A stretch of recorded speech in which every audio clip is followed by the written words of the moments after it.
Al final de todo, independientemente del recorrido personal de cada uno, el anhelo común es poder caminar por la vida, alcanzando las metas que nosotros mismos nos hemos puesto, pero estando en paz y en sintonía con el resto. ¿A quién le gusta estar peleando todo el tiempo con la gente? Si bien muchas veces tenemos discusiones, ya sea por diferencias ideológicas o por falta de comunicación, con estas 10 habilidades para la vida y cada uno de nuestros invitados hemos tratado de mostrarles las herramientas que tenemos en nosotros mismos para estar en armonía interiormente y con nuestro entorno. Después de estos 10 episodios habremos aprendido a conocernos, entendernos y aceptarnos. Hoy, Ana Lucía Martínez nos va a enseñar a sobrevivir en una sociedad violenta y muchas veces insensible. También hablaremos de cómo ser la diferencia en nuestros grupos sociales y así contagiar a los demás con energías positivas y tranquilas. Ana Lucía, yo quiero saber qué hay en el entorno que nos hace ser violentos. Bueno, hay varias cosas. Hay muchos estímulos, es una sociedad que vive cada vez más rápido y esta necesidad de cumplir con los objetivos, de esta necesidad de ser perfectos, de esta necesidad de constantemente estar a la altura de todos los estándares sociales, hace también que muchas veces perdamos el hilo conductor de la realidad o que en muchos casos también nos aceleremos de tal manera que esa aceleración termina siendo violenta. Cuando hablamos de violencia no nos referimos a la violencia que a todos se nos viene a la cabeza, no la violencia física, a golpear a alguien, a maltratarlo, sino que hay diferentes tipos de violencia. Existen varios tipos de violencia y lo que es muy importante de esto es que hay muchos tipos de violencia que no son reconocidos como violencia. Entonces, dentro de eso tienes la forma como tú manejas del carro, cómo tú caminas, cómo te comportas como peatón, el lenguaje verbal y no verbal que tú tienes en tu día a día, pueden ser también formas de violencia. ¿Qué es la violencia psicológica? La violencia psicológica es un tipo de maltrato que se ejerce de una persona sobre otra o de una persona sobre varias personas y que no es física, que no llega al contacto físico, pero está relacionada con formas de relacionamiento entre las personas. ¿Tienes Entonces, algún ejemplo, una situación? Para ponerte un ejemplo, cuando en una clase un profesor compara a dos alumnos, entre uno que es muy excelente y otro que tiene dificultades para aprender. Esas comparaciones, o cuando se comparan universidades, o cuando tú estableces puntos de comparación entre dos personas con la finalidad de resaltar a la una y disminuir a la otra. ¿Y cómo podemos nosotros identificar eso? ¿Cómo podemos identificar que estamos siendo, por ejemplo, nosotros violentos con alguien más? Depende mucho de cómo tú te sientas. La violencia tiene mucho que ver con cómo algo te hace sentir a ti y cómo eso te cambia a partir del momento en el que ocurre. Por lo tanto, no puedes establecer que haya la misma situación, no puede resultar violenta para una persona y puede resultar violenta para otra. Entonces depende mucho de cómo la persona se siente a partir de eso. Si tú te sientes mal a partir de un tipo de experiencia, es muy probable que haya sido violentado. ¿Podemos herir a alguien sin querer? Es decir, que esta persona se sienta violentada sin que sea nuestra intención. Es posible hacerlo, sin embargo, va a depender muchísimo de la forma de violencia que se utilice. Entonces, cuando hablamos especialmente de una forma de violencia, como tú bien decías, la violencia psicológica, también existe la violencia patrimonial o existe la violencia simbólica. ¿Cómo es esta? La violencia patrimonial sucede cuando hay bienes o hay dinero de por medio. Esto ocurre mucho cuando, por ejemplo, hay jóvenes que viven en hogares violentos y que no pueden salir de estos hogares violentos porque dependen económicamente de sus padres, que suelen ser quienes los maltratan. Y en el caso de la violencia simbólica, tiene que ver con actitudes que forman parte ya de la sociedad a una gran escala, como por ejemplo cuando se habla de que las mujeres manejan mal en relación a los hombres por el hecho de ser mujeres, ¿no? Entonces ahí tienes un símbolo relacionado con la violencia y con la violencia hacia las mujeres. Perfecto, Ana Lucía, te agradezco muchísimo por esta introducción y ahora vamos a ver un video para adentrarnos un poco más en el tema. La globalización, en vez de permitir una unidad entre sociedad, la ha fragmentado para convertirla en violenta. La diversidad, la incomprensión e intolerancia son factores para que la humanidad sea insensible y violenta. La palabra violencia viene del latín vis, que significa fuerza o poder, donde está destinada a dominar a otro para satisfacer un deseo propio. La insensibilidad social puede darse por varios factores. La violencia escolar, por ejemplo, se produce cuando un niño es burlado o rechazado, donde se reprime y cambia su rol a victimario y crece con esa personalidad. En la comunidad, la violencia responde a la frustración de no tener una aspiración o no satisfacer una necesidad, lo que produce miedo. Para que ese miedo no salga a la luz, la violencia actúa como mecanismo de defensa. El fin es asustar al otro para que no vean el miedo propio. Ana Lucía, ¿cómo podemos actuar frente a una sociedad insensible que ya ha normalizado todos estos tipos de violencia que no son tan evidentes? Eso es lo más difícil. Lo más difícil es darse cuenta de que vivimos en un medio violento y esa posibilidad de darse cuenta te permite hacer cambios que puedan cambiar esa realidad. ¿Cuáles cambios, por ejemplo?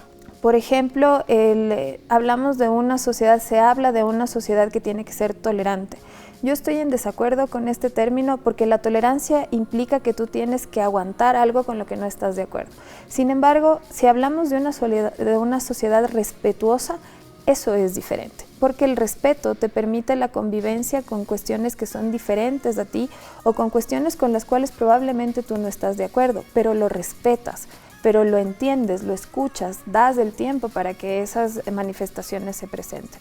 Entonces, creo que hay que reemplazar esta cultura de la tolerancia, esta cultura que aguanta, porque el aguantar y aguantar y aguantar llega a un punto, correcto, llega a un punto en que explota y tenemos varios ejemplos de eso. Por ejemplo, el tema de la violencia contra los niños está totalmente naturalizada y eso quiere decir, correcto, pero además de eso porque siempre se ha pensado de la violencia interpersonal como un asunto privado que no le corresponde a nadie más.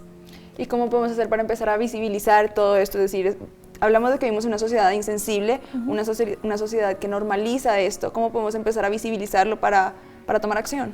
Hay diferentes formas de hacerlo. Yo creo que una de las formas más importantes es hablar sobre el tema, es conocer sobre el tema, es darte cuenta que tú no estás solo en aquellas cosas que te has preguntado o en aquellas dudas que has tenido a lo largo de la vida y empezar a hacerlo un tema de discusión, en lugar de hablarlo o desde el punto de vista de eso no tiene nada que ver conmigo, eso a mí no me afecta, independientemente de alguna manera nos afecta a todos. Bueno, se dice que los niños son crueles, no sé si has escuchado este término. Desde niños a veces como que no se le pone mucha atención. ¿Cómo podemos enseñarles a los niños a no ser tolerantes, pero a ser más respetuosos con los demás, a ser menos violentos? La única forma, los niños aprenden con el ejemplo. Entonces, y creo que esa es una forma muy importante, no solamente de enseñar a los niños, pero también de corregir y cambiar actitudes propias que podemos tener los adultos y que pueden tener los jóvenes. Creo que si uno es consciente de cómo tus acciones repercuten en otras personas, tú puedes darte cuenta de que estás teniendo una actitud negativa y en ese mismo momento puedes cambiarlo. En el caso específico de los niños, creo que es muy importante siempre hablar con ellos. Y además de eso, ellos son esponjas que están aprendiendo todo el tiempo del ejemplo de las personas que están alrededor. Si tú los expones constantemente a un ambiente violento, donde hay gritos, donde no hay la posibilidad de conversar. Eso es lo que van a aprender. Eso es lo que van a aprender y eso es lo que van a reproducir. Entonces, tienes esas posibilidades para tratar con los niños. ¿Y cómo podemos romper estas actitudes cuando vivimos en una sociedad que está tan jerarquizada, donde siempre hay alguien que tiene el poder y necesita ejercer ese poder para sentirse más grande? Yo creo que la principal manera es la educación. Creo que la juventud en la actualidad y en las universidades tenemos la posibilidad de generar espacios de cambio que son muy importantes. Creo que ahora los jóvenes y en las universidades específicamente tienen este momento valioso de poder revertir los espacios de poder y de poder rebelarse contra un poder que es destructivo en ciertos casos. Pero yo quiero ir un poco al tema de las universidades. Por ejemplo, en la universidad existe la jerarquía. Así es. En la universidad hay profesores que son muy autoritarios. Hay el miedo de rebelarse porque el profesor es el que tiene el poder de, por ejemplo, dejarte de materia, hacerte perder el semestre. ¿Cómo podemos luchar contra esto? Yo creo que en ese sentido, y esto es algo que yo siempre lo converso con mis estudiantes, esta jerarquía se establece a partir de una cultura de miedo y una cultura de poder. Entonces, sin embargo, si los estudiantes fuesen conscientes de que el poder lo tienen ellos, el poder de cambiar, el poder de transformar, sería totalmente diferente. Y esto también es importante tenerlo en cuenta, que hablamos de una cultura educativa, es decir, nos han formado para obedecer. No nos han formado para cuestionar, no nos han formado para conversar. Pero así está formado nuestro sistema educativo. Pero hay que cambiarlo. Y la forma, el primer paso es identificar la necesidad del cambio, y lo siguiente es empezar a encontrar, creo que a lo largo de la vida uno se puede encontrar con profesores que son educadores y que te van acompañando y te van empoderando en esa necesidad de ser tú, tu propio líder, y generar procesos de cambio. Bueno, perfecto. Yo con eso te invito a nuestro siguiente segmento, en el que salimos a la calle a preguntarle a la gente qué piensa, qué sabe, y esto es lo que nos dijeron.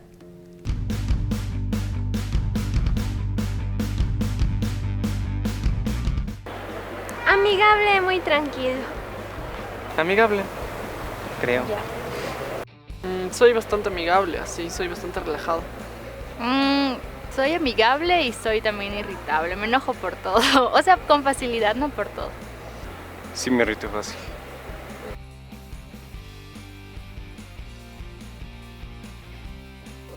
Pocas veces, así como que a la semana máximo una, así, hay por lo general una cada 2 semanas, no tiendo a enojarme mucho. Tal vez una vez por semana, por ahí, ya, no mucho. No tan frecuente, pero sí me enojo. Por lo menos una vez al día, sí lo hago.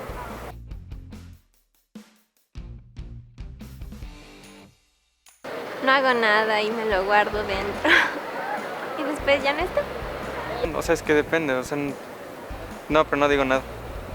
Lo guardo y espero el momento preciso para decirlo, así, o sea, espero calmarme y después lo digo. Creo que depende mucho de la persona. Si es que es alguien en quien confío y es muy cercano a mí, entonces sí le digo en ese momento lo que me molestó. Y si no es tan cercano, entonces sí como que me lo guardo y como que se queda adentro. Pues me lo guardo para mí, si no es alguien conocido. Pues si es alguien conocido, sí le digo que me molesta y por qué estoy molesto.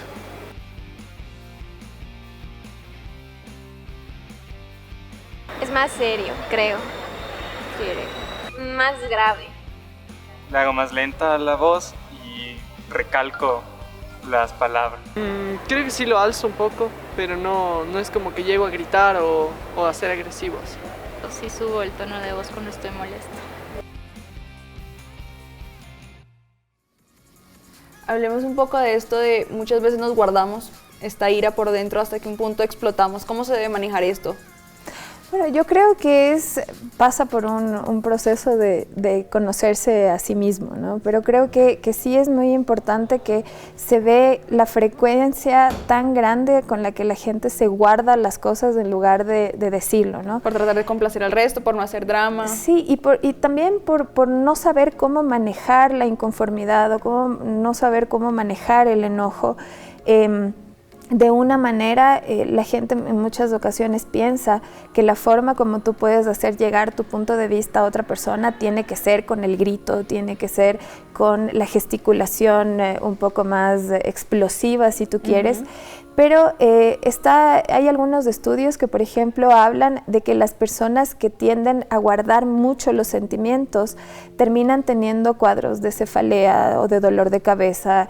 E incluso hay una parte de la medicina alternativa que habla de la generación de tumores, y es esto que va creciendo, Y en otros casos también suele suceder cuando están asociados a otros problemas de salud mental, pueden desencadenar en explosiones de ira que pueden hacer daño a otras personas, lo que ha pasado, por ejemplo, en algunos casos en Estados Unidos con estos tiroteos masivos, ¿no?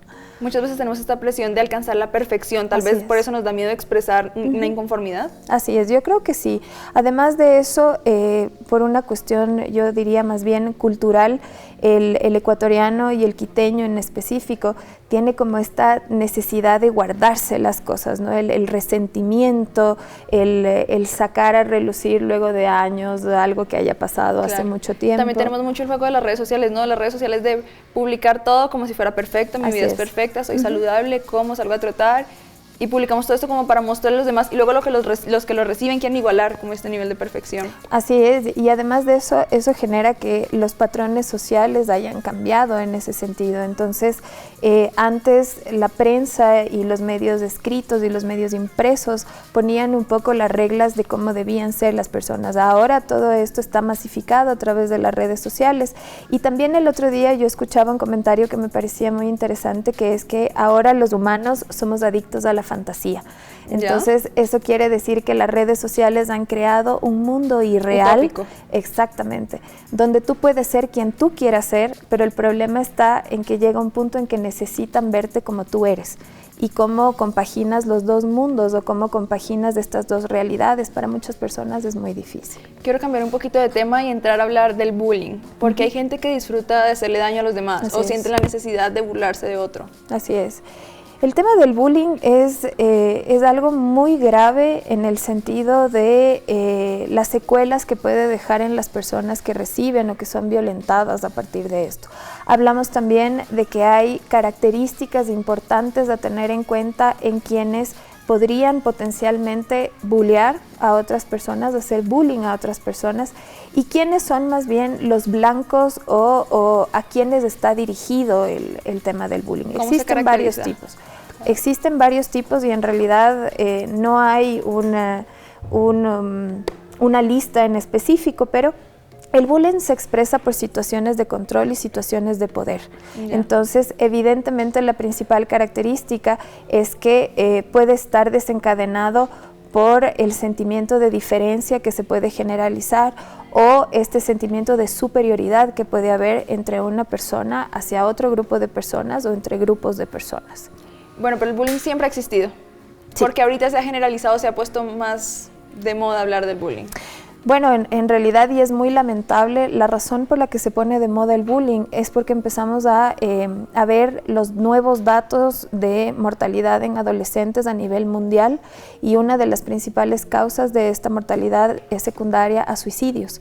Entonces, una vez que se levanta la bandera o la alerta sobre este tema, las instituciones y los psicólogos y los padres de familia empiezan a investigar cuáles son las razones que están rodeando el tema del suicidio en adolescentes, y nos encontramos con el tema del bullying. Entonces, el encuentro se produce directamente porque por un lado, el nivel de violencia ha subido tanto, es decir, ha llegado a un punto tan grave. Yo te diría que no, yo te diría que por un lado, así como ha ido evolucionando la sociedad hacia nuevas formas de violencia, de igual manera ha sucedido con el tema del bullying. Entonces, en un principio, a lo mejor te decían la niña pecosa, o a lo mejor te decían que eras pequeñito, o a lo mejor te decían algo relacionado, pero ahora ha escalado ya a llegar al tema físico. Entonces ya tienes casos donde, y los hemos tenido incluso en el Ecuador, hemos tenido varios casos donde hay niños que se acercan a pegar constantemente a otros niños y con técnicas o con formas de maltrato muchísimo más evolucionadas. ¿Tú crees que las personas que tienen esta postura que dicen, bueno, pero es que antes cuando alguien le pegaba uno solo respondía, no se ponía a llorar, no, ni sé qué, son los que fomentan más la violencia? Sí, yo creo que son parte del problema de la naturalización y la normalización. ¿Qué es la naturalización? Hacer algo que normalmente no es natural, volverlo parte de la sociedad para justificar que sucede, en lugar de empezar a buscar las causas que podrían desencadenar en problemas muchísimo más graves. En el caso específico de la violencia, eso ha pasado con la violencia contra los niños, eso ha pasado contra la violencia, con la violencia con las mujeres y con otros tipos de violencia también, y con las violencias en las universidades, por ejemplo, ¿no? Entonces se piensa, así tienen que aprender, no hay otra forma, es disciplina, y hay muchísima gente que no solamente que lo naturaliza, pero que además de eso lo agradece, y eso es gravísimo. Bueno, Lucía, yo te invito a que hagamos una pausa en esta conversación y hablemos un poquito de otro tipo de violencia que vimos todo el tiempo, y es en el tráfico. En el tráfico es cuando la gente está más estresada, más apurada, pitan todo el tiempo, y nosotros preparamos este reportaje para hablar del tema.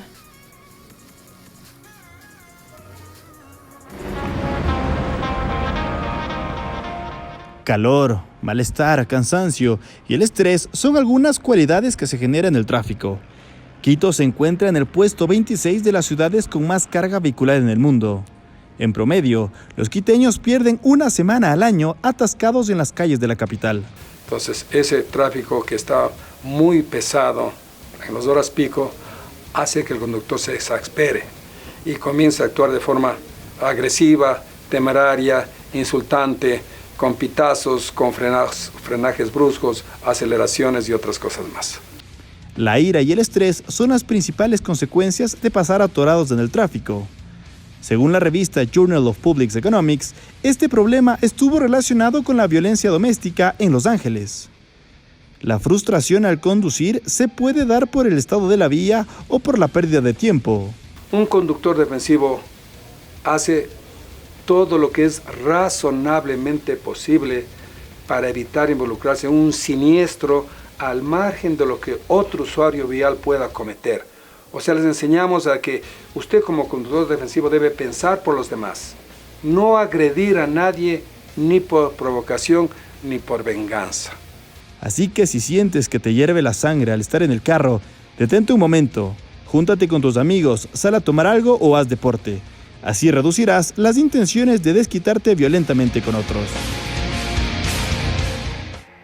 Bueno, vemos estas imágenes y nos sorprendemos, pero eso es a lo que nos enfrentamos todos los días cuando salimos en el carro.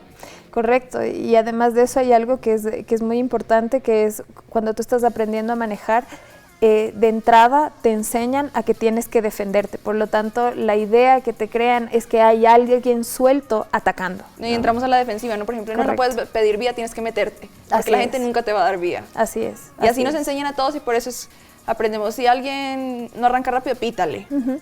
¿Por qué crees que se causa todo esto? Yo creo que es porque los umbrales de respeto y los umbrales de tranquilidad y los umbrales de esta necesidad que hablábamos al inicio de llegar, de hacer, de cumplir con los estándares, te obliga a entrar en un periodo de frustración, que la frustración es la hermana gemela de la violencia, ¿no? Entonces, justamente cuando porque tú sientes que hay algo que se interpone entre tú y tu meta, ¿no? Y esto sucede en la mayoría de situaciones, por ejemplo, cuando tenemos en las universidades casos de estudiantes que reciben una nota que no esperaban y le caen a golpes al docente, ¿no?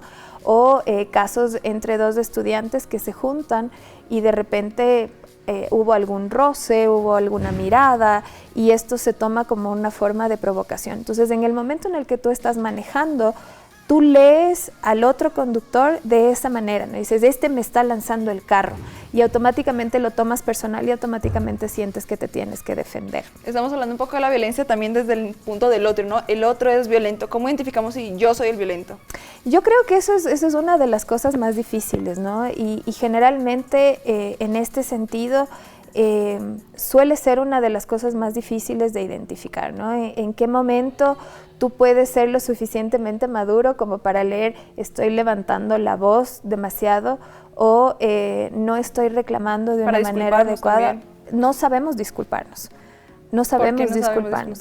Yo creo que es por el hecho de no saber aceptar la posibilidad de equivocarse.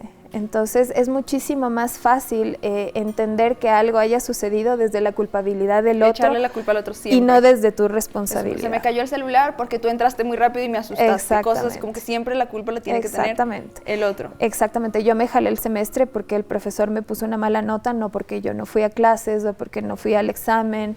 Entonces son cuestiones también de no asumir la responsabilidad de algo que sucede o algo que puede suceder. ¿Le tenemos miedo a las emociones? De pronto por eso somos un poco agresivos. Sí, porque además de eso tenemos una cultura que no valora y que no reconoce la emocionalidad de las personas. Entonces, por ejemplo, cuando hablamos de los hombres que lloran, tenemos una cultura que está acostumbrada a decir que el hombre no puede llorar, que el hombre no puede expresar y que si lo hace, entonces pasa a un plano completamente diferente de valoración social por parte de los otros. Yo te quiero poner otra situación. Por ejemplo, escuchaba yo alguna vez que cuando las mujeres son jefes, les toca tomar esta actitud como como más agresiva, como que gritar más, alzar más la voz para que les respeten, Así es. igual que a los hombres. Pero Correcto. en cambio, cuando son así, son locas. Los hombres son de respetar. ¿Por Así qué es. crees que tenemos Esa estas creencias? es una forma muy fácil de entender y es el tema de el acceso que pueden tener las personas al poder. Te pongo un ejemplo. Cuando tú estás en el transporte público y tú te subes al bus, quien toma el poder sobre ese bus es el controlador. Entonces el controlador es quien te dice cuándo puedes subirte, cuándo puedes bajarte, cuándo tienes que pagar, hasta dónde tienes que irte, y es el que lo hace ejerciendo poder sobre ti, porque él tiene ese poder en ese momento. Y eso justamente es lo que sucede cuando es necesario o uno accede por periodos breves de tiempo al poder, abusa de ese poder. Entonces, en el caso específico de las mujeres que llegan a estos puestos jerárquicos, tengamos en cuenta de que eso es una novedad. Es decir, que costó mucho más que a los y que hombres. costó mucho, pero además de eso, son mujeres que siempre van a estar cuestionadas de cómo llegaron al poder. Entonces, probablemente si tú comparas una mujer que llega a ser gerente versus un hombre que llega a ser gerente, de ella van a decir con cuántas personas se acostó para llegar, le hicieron el favor, es porque que le el papá hicieron el dijo. favor, es porque es hija del papá, es porque es muy bonita, y van a empezar a cuestionar la legitimidad que es... Y ella tiene que defender eso. Correcto. En el caso del hombre no tanto. En el caso del hombre era como obvio, o sea, sí, aquí hemos tenido gerentes. Entonces, si ya la mujer llegó a ese punto, no es tan difícil como mantenerse. Entonces, para mantenerse, ella tendrá que adoptar las mismas actitudes que hacen que los hombres se mantengan con mayor facilidad en los cargos de poder. Al punto también de que tiene que haber una legitimidad. Entonces, si la autoridad es lo que funciona, la mujer lo va a potencializar y va a ser más autoritaria y va a ser mucho más difícil de conversar con ella y va a masculinizarse en ese sentido. Y se le ve como loca, como histérica. Claro, y además de eso es un tema de que a la final de cuentas el comentario va a ser, ¿vieron?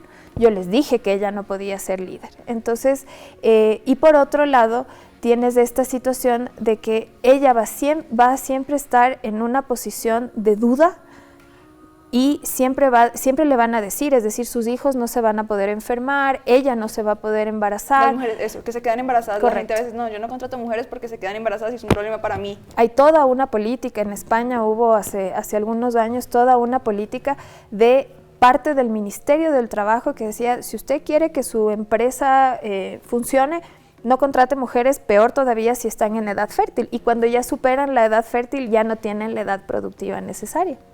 Bueno, es verdad, esta ha sido una conversación bastante productiva y ahorita invitamos a Doménica. Doménica nos va a dar unos tips y unos consejos para poder sobrevivir en esta sociedad violenta e insensible. Domé, ¿cómo estás? Hola Cami, gracias. Hola Ana Lucía. Hola, ¿cómo estás? Aquí les traigo los 5 consejos para poder vivir en paz con todos.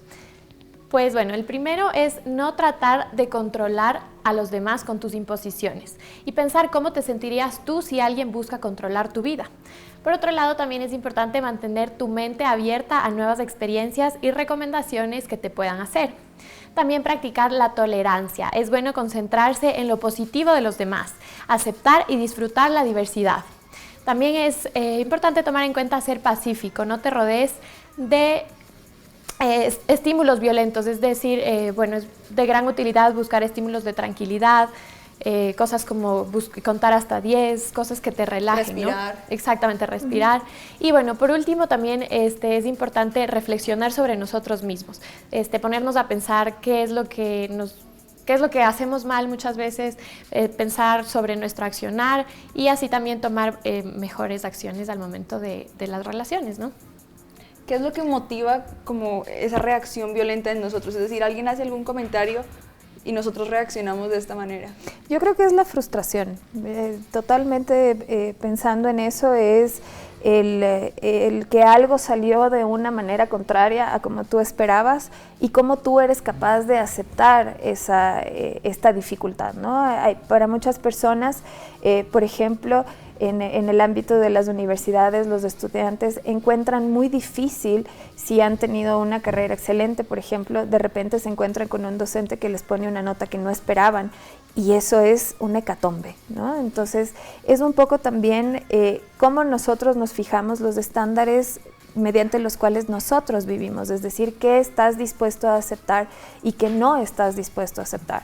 Entonces, creo que en ese sentido es muy importante también cómo tú vives tus relaciones en casa y qué tanto te han enseñado a poder aceptar las diferentes dificultades que se puedan Claro, presentar. pero muchas veces en la casa igual hay este patrón, ¿no? Entonces, ¿cómo hace uno para alejarse de eso y ir creando una nueva, o sea, romper estos esquemas, ¿no? Y muchas ir veces creando una estamos nueva ahí actitud. metidos y ni siquiera sabemos que estamos en eso. Yo creo que llega un punto en el que tú, por A o B circunstancia, te ves forzado a salir, ¿no? Y en el momento en el que tú sales de esta burbuja que es la familia, que es la casa, y entras a otra, como por ejemplo la universidad, empiezas a encontrarte con una serie de circunstancias que te obligan a repensar qué es lo que está pasando. Entonces, en algunos casos te vas a encontrar con situaciones donde va a pasar de forma imprevista y te va a tomar por sorpresa. Y luego cuando empiezan a suceder y uno empieza a darse cuenta, otra vez me volví a jalar con el mismo docente, con este no me puedo llevar bien. Y ahí es cuando uno dice, tal vez no es la otra persona el problema, tal vez yo no lo estoy haciendo bien. Pero para eso yo creo que es importante también que se generen espacios donde tú puedas contar estas historias, donde tú puedas descargar estas frustraciones y que además de eso las universidades, los sitios de trabajo, los centros donde se hace deporte, tengan espacios donde los estudiantes y donde las personas puedan conversar y puedan decir, oye, el día de ayer, ¿sabes qué? No me gustó lo que me dijiste y venía pensando la forma en cómo decirte, para parar ahí el círculo de la violencia, porque la violencia es un círculo, y empezar con el círculo del perdón, de la sanación, de reconstruir las relaciones personales. Es decir, de repente, como yo les decía hace un momento, los ecuatorianos y los serranos en especial somos muy resentidos. Entonces, de repente tú puedes terminar amistades de años por una cosa por que detallitos. Son súper chiquititos y después dices, chuta, le extraño a mi amiga, Pero no también le he somos una sociedad visto. bien orgullosa.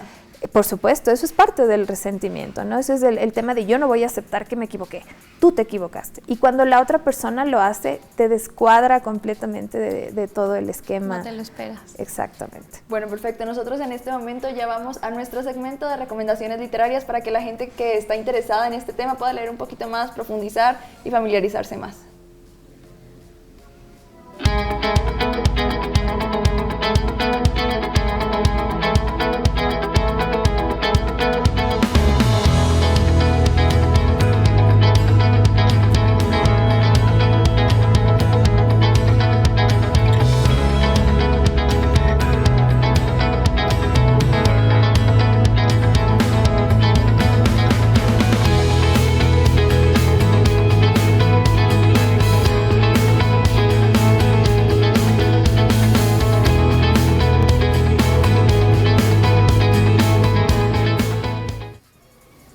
Bueno, para ir cerrando un poquito, yo quisiera saber por qué somos insensibles, por qué vamos desarrollando una personalidad así.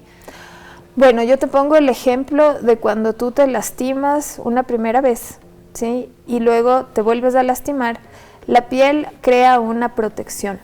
Entonces, esta protección se llama callo, ¿no? Y es esta zona dura, muy dura, por la que no pasa nada, la sensación no es la misma. Y pasa lo mismo, ¿no? Yo podría decir que desarrollamos callos emocionales que finalmente terminan por eliminar las emociones o el recuerdo de las emociones que tú puedas tener.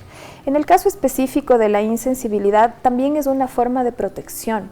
Entonces, por ejemplo, en la actualidad nosotros tenemos en la ciudad una fuerte cantidad de migrantes, una fuerte cantidad de familias que están en situación de vulnerabilidad y llega un punto en que para muchas personas eso resulta en un desgaste emocional muy fuerte, es decir, ya no sabes qué hacer, no sabes para dónde puedes ir, cómo les puedes ayudar, entonces finalmente optas por no mirar.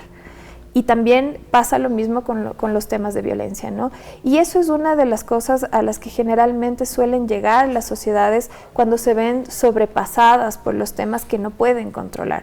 Son casos como lo que ha sucedido, por ejemplo, en México, lo que ha sucedido incluso en Estados Unidos, lo que sucedió en Colombia en una época donde Colombia era uno de los países más violentos de la región. Llegó un punto en que la gente vivía sumida constantemente en esta situación de violencia que preferían no sentir. Y se empezaron a generar estos callos. Entonces, por un lado, no te puedo decir que sea una falta de interés.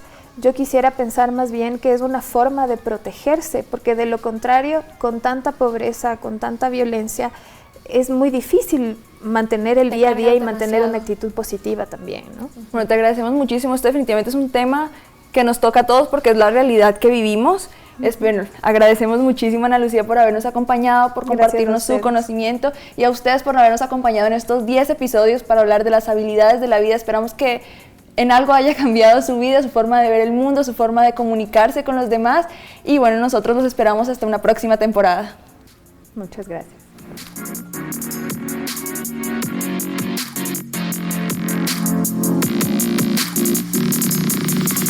Thank you.